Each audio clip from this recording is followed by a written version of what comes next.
A segunda parte do tema, terapia medicamentosa dos quadros dolorosos, estará relacionada ao conhecimento dos princípios gerais, utilização, efeitos colaterais dos medicamentos que tratam a dor à base de opioides e alguns remédios que não são opioides, mas que podem ser utilizados ao mesmo tempo que opioides e anti-inflamatórios não hormonais.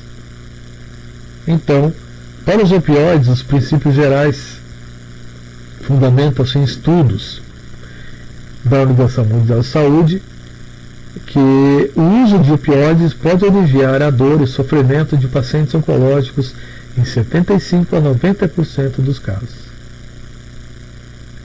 Porém, essas estatísticas indicam, as nossas estatísticas da própria Organização Mundial de Saúde indicam uma outra realidade, que mais de 25% morrem sem o controle da dor.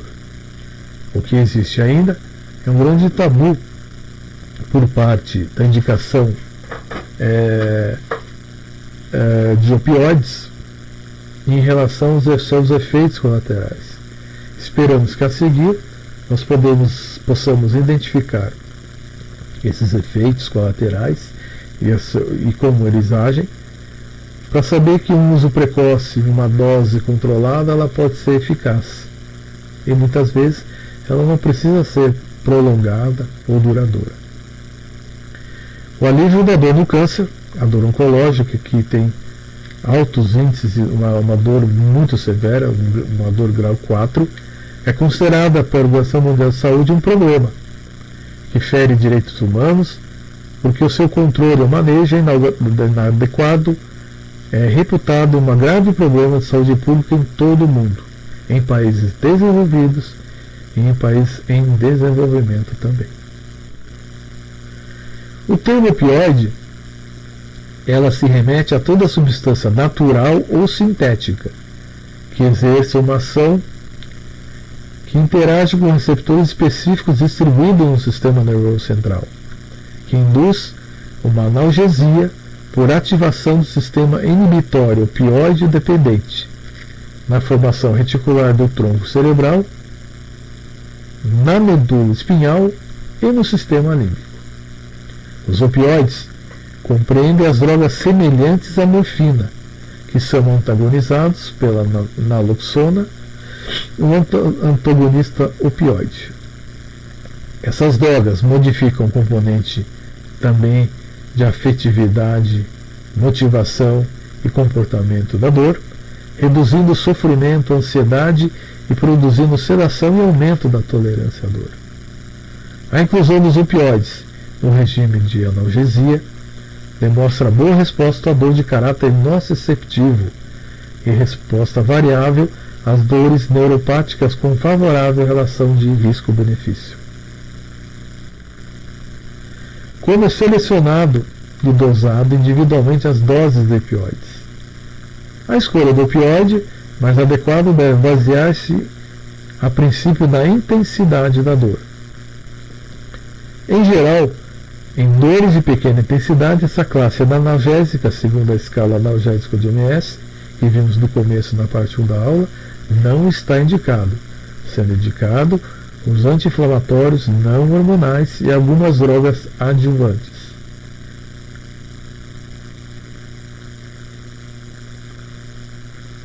A preferência dos analgésicos anti-inflamatórios, como já falei agora. Enquanto uma maior intensidade na escala visual analógica maior do que 5, preferem-se os opioides de baixa potência, como a codeína e o tramadol. Normalmente o tramadol é mais aceitado. Sendo assim, em muitos casos, não somente o tramadol ou a codeína. Ele está associado também a anti-inflamatórios não hormonais ou opioides de alta potência, como morfina, metadona, oxidona e fentanil. Entre os opioides disponíveis, destaca-se a morfina, como um padrão ouro no tratamento da dor moderada e severa. Ou seja, ela é o recurso mais eficaz estatisticamente comprovado por estudos no tratamento de uma dor moderada ou severa. Os opioides podem ser empregados por via oral, via retal, sublingual, intramuscular, intraventricular, subcutânea, transdérmica através de adesivos e na região epidural, intratecal, intraarticular, em infiltrações e nos troncos nervosos. Alguns efeitos colaterais dos opioides: cognitivos, sonolência, sedação excessiva, que beira a quase anestesia, desorientação espacial, confusão mental, estados de euforia, alteração de humor, euforia e depressão, alteração também a reação à luz, como fotofobia, imagens borradas, levando a piora de um quadro como inconsciência e coma. Os efeitos digestivos estão relacionados principalmente com um quadro de constipação intestinal, o aumento do tônus na musculatura lisa, depressão da motilidade gastrointestinal,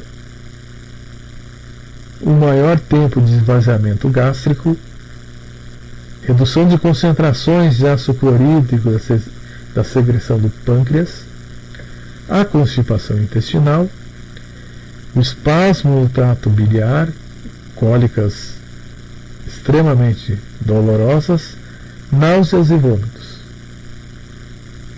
Efeitos neurovegetativos: a face se torna mais avermelhada, alteração de pelo e uma piloereção, e uma inibição simpática, traduzida pela hipotensão postural ou a hipotensão ortostática, que quando o indivíduo está num decúbito sentado e se levanta, ele sente aquela tontura, porque a pressão, os mecanismos de controle neurovegetativos vagais de pressão arterial, eles não são ativados a tempo de manter uma pressão sanguínea necessária para manter a posição ereta. Muitas vezes ele pode sofrer queda. E ativação do uso vagal, como bradicardia, diminuição do batimento cardíaco, depressão respiratória, onde acontece uma interferência do CO2. Os efeitos urológicos seriam o efeito da urgência miccional. A pessoa tem que ir rapidamente urinar, que ela perde o controle urinário.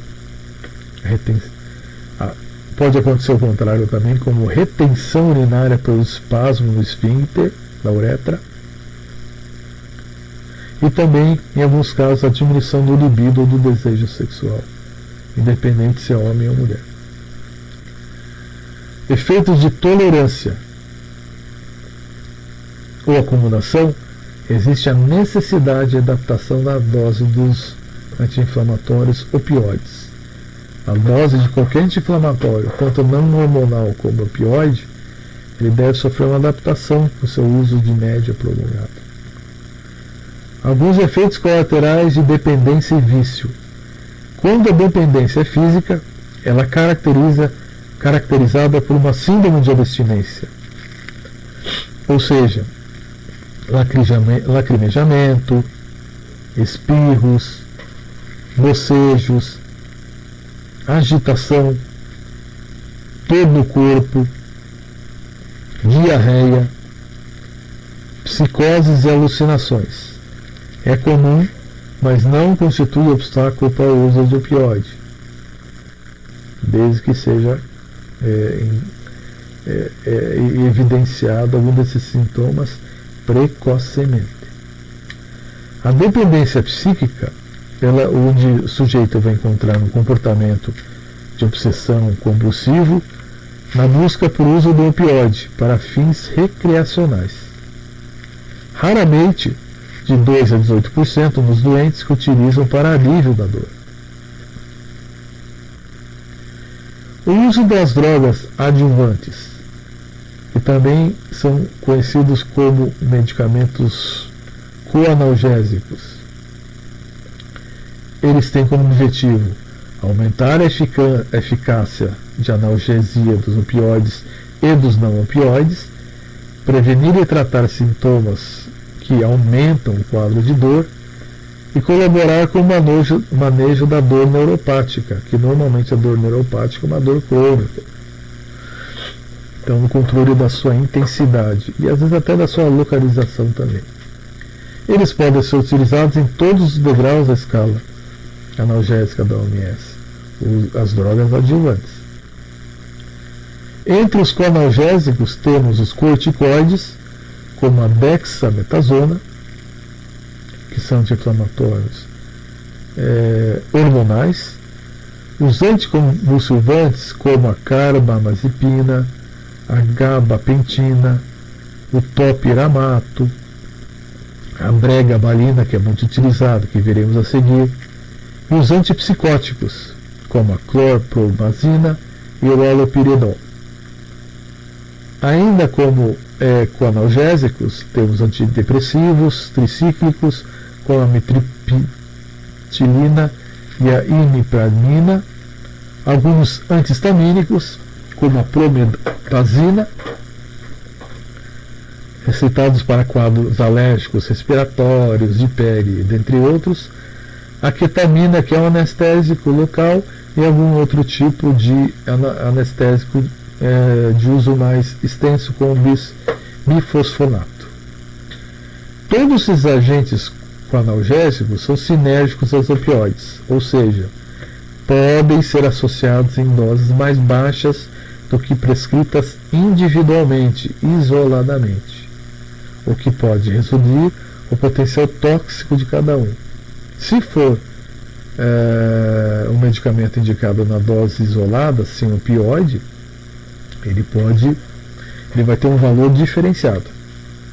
Os antidepressivos tricíclicos e anticonvulsivantes são amplamente prescritos e sim fornecem benefícios muito importantes no tratamento do distúrbio de humor. Os anticonvulsivantes e antidepressivos tricíclicos disponíveis no Brasil encontramos. Só falarei do princípio ativo, não falarei da dose, que isso é uma sugestão de utilização que está presente no Manual do Cuidado Paliativo pela Associação Nacional do Cuidado Paliativo, como, por exemplo, a carbamazepina, que tem o nome comercial de Tegretol, amplamente utilizada no tratamento da epilepsia e da dor neuropática.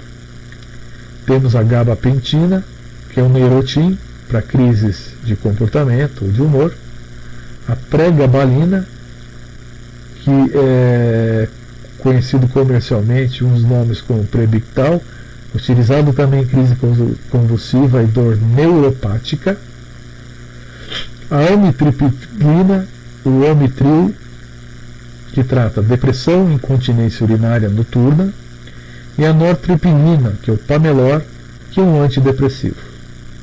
Então esses são alguns exemplos de drogas anticonvulsivantes e antidepressivos utilizados e associados a alguns medicamentos opioides ou não opioides no tratamento da dor.